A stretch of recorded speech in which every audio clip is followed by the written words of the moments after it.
Meditations for Every Day in the Year by Bishop Richard Challoner. July 29th.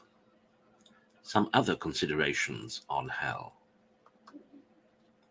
Consider first that, as it is said in Holy Writ, 1 Corinthians 2:9, that, quote, "Eye hath not seen, nor ear heard, neither hath it entered into the heart of man, what things God hath prepared for them that love him," close quote.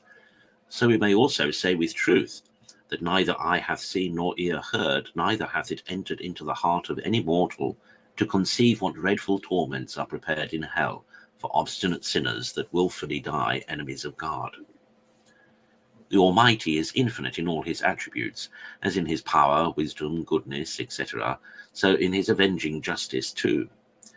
He is a God in hell as much as in heaven, so that by the greatness of his love, mercy, and patience here, we may measure the greatness of his future wrath and vengeance against impenitent sinners. By his pure goodness and love he has drawn them out of nothing, and made them for himself and a happy eternity. He has preserved them and sustained them for a long time, ever loading them with his benefits. He has even come down from his throne of glory to seek them when gone astray. He has suffered himself to be nailed to a disgraceful cross for their eternal salvation.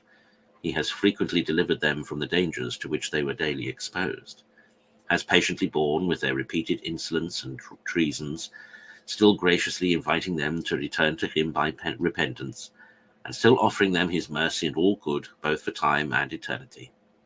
Ah, how justly then does his patience and goodness, after being so long abused, turn into fury. His mercy at length gives place to justice, and 1,000 woes to those wretches that must forever feel the dreadful weight of the avenging hand of the living God. Consider, secondly, that beatitude, according to divines, is defined, quote, "a perfect and never-ending state of happiness, comprising at once all that is good, without any mixture of evil," close quote. If then damnation be the opposite to beatitude, it must needs be an everlasting deluge of all that is evil, without the least mixture of good, without the least alloy of ease, without the least glimpse of comfort, a total privation of all happiness, and a chaos of all misery.